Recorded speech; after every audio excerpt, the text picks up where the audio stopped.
Tudo que eu fiz para ser primeiro lugar no concurso federal. Fala turma, professor Ivo Salles aqui e eu vou abrir o jogo para você. Eu vou abrir o jogo para você do meu cronograma de estudo. Tudo que eu fiz para ser primeiro lugar em um concurso federal, vou te contar agora. E claro, se você quer saber tudo que eu fiz em detalhes, é imprescindível que você assista essa aula até o final. Fique atenta a cada dica que eu vou dar aqui. Eu sou o professor Ivo Salles e seja bem-vindo ao Universo QB, Universo Quebrando a Banca.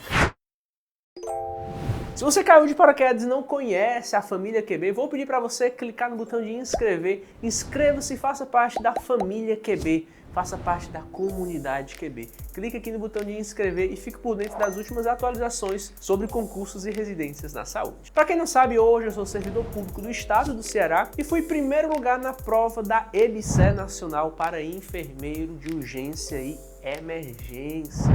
Primeiro lugar na nota da prova, primeiro lugar no estado do Ceará e segunda maior nota do Brasil, estudando apenas 2 meses, 60 dias. E o que é que eu fiz para conseguir ter este resultado? Preste atenção, eu vou abrir um jogo com você sobre o meu cronograma de estudos. Foi o que eu fiz. E aí você analisa o meu método de estudo e você adapta ele a você, a sua realidade. Eu consegui tirar um turno por dia dedicado aos estudos. E eu dediquei a parte das manhãs. Então eu acordava, merendava, então por volta ali de 7h30, 8 horas eu começava a estudar e estudava até o meio-dia.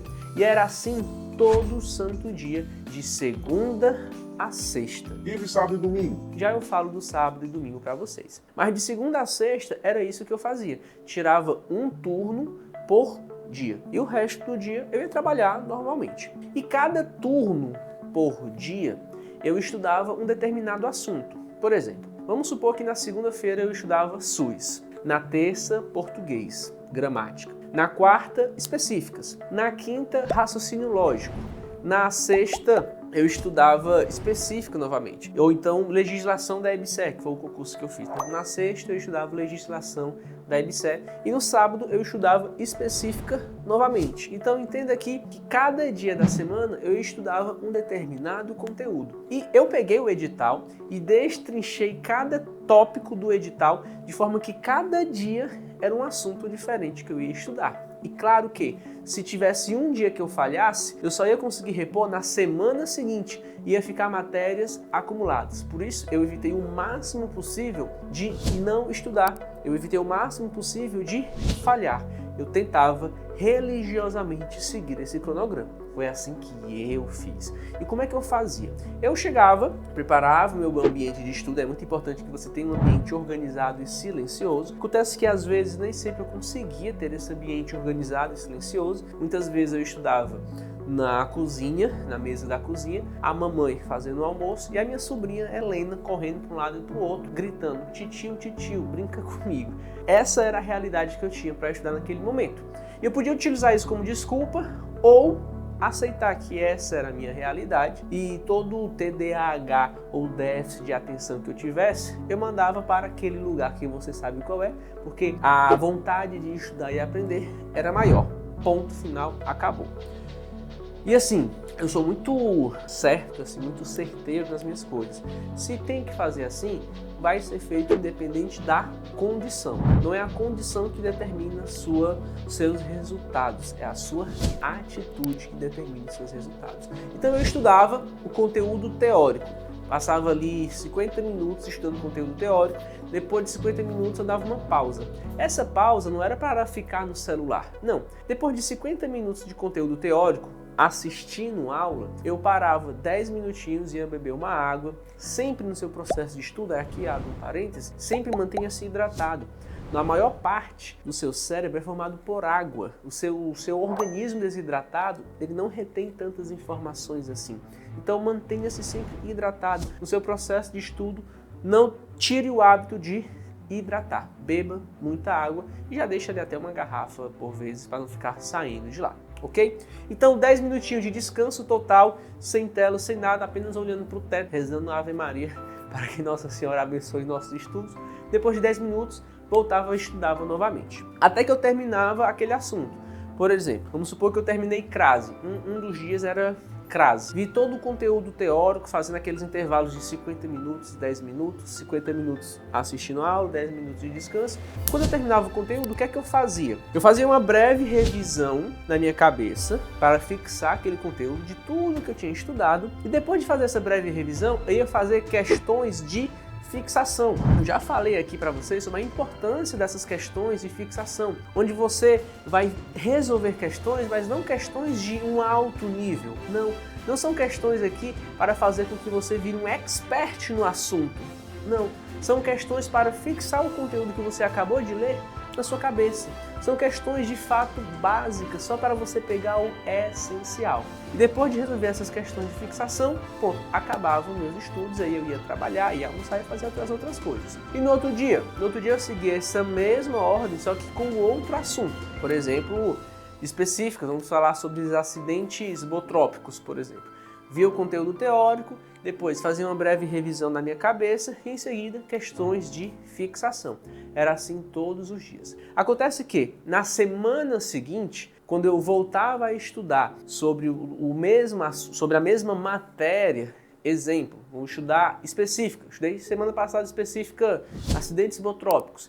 Essa semana eu vou estudar sobre queimaduras. Antes de eu entrar no assunto queimados, eu revisava o que eu estudei semana passada. O que eu estudei semana passada? Foi acidente botrópico, né? E a revisão que eu fazia não era uma revisão onde eu simplesmente pegava o meu resumo e ia ler o meu resumo. Não.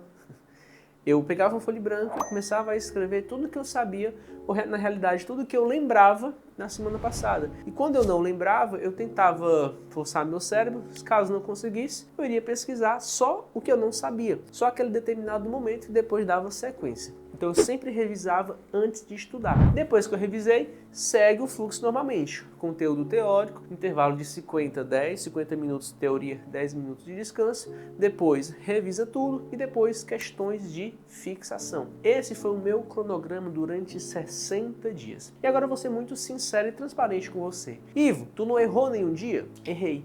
Teve semanas que eu precisei viajar, teve semanas que eu precisei trabalhar de manhã, teve semanas que várias coisas aconteceram que impediram eu de estudar alguma coisa. Mas aí eu tentava pegar o tempo da madrugada para repor isso. Então, vez ou outra, eu virava a noite estudando para conseguir reter, na verdade, conseguir recuperar o conteúdo teoricamente perdido, certo? Então, também acabei abrindo mão das madrugadas. E no domingo, Ivo, domingo é descanso? Então, né, você pode até descansar à noite para ir à missa. Mas durante o dia eu fazia simulados. Eu ia para os bancos de questões da internet, pesquisava e fazia simulados sobre os assuntos e temas que eu estudei durante a semana. Entenda que aqui, constantemente, eu estava revisando e revisitando os conteúdos que eu já tinha estudado. Para quê? Para que, naquele momento, eu não esquecesse o que eu estudava.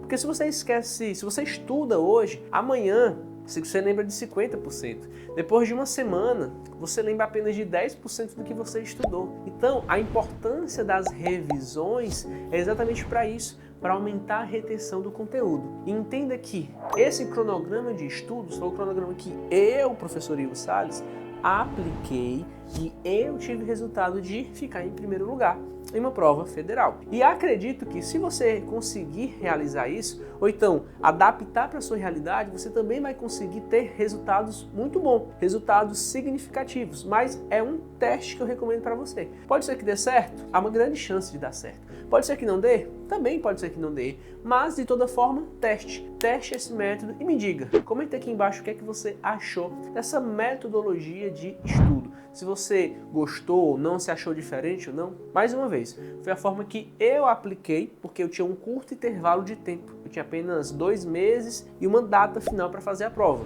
Óbvio que, se eu estivesse aqui falando de um concurso que vai ser daqui 1 ano, daqui 6 meses, daqui 2 anos, que por exemplo a próxima prova deve ser, a estratégia que eu utilizaria seria diferente, seria algo mais espaçado, mas aí seria um tema para uma próxima aula. Quero saber de vocês qual é a estratégia que vocês utilizam para os estudos de vocês. Comenta aqui embaixo que eu quero ler cada comentário. Ei, se você gostou desse vídeo, se você gostou dessas dicas do meu cronograma de estudo, vou pedir para você deixar o seu like.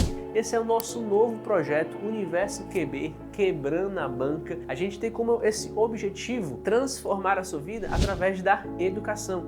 eu transformei a minha vida através de concursos. Os concursos, ser hoje servidor público, está transformando a minha vida e abrindo muitas portas, e essas mesmas portas que estão sendo abertas para mim serão abertas para você, se você ser concursado. Então, se você quer seguir esses mesmos passos que eu passei, clique no botão de gostei, inscreva-se no canal para ficar por dentro das últimas novidades do concurso. Tá certo, pessoal? Vou ficando por aqui. Tá passando uma playlist aqui do Universo QB? Clica aí e vem maratonar o Quebrando a Banca. Vai lá. Até a próxima aula. Tchau, tchau.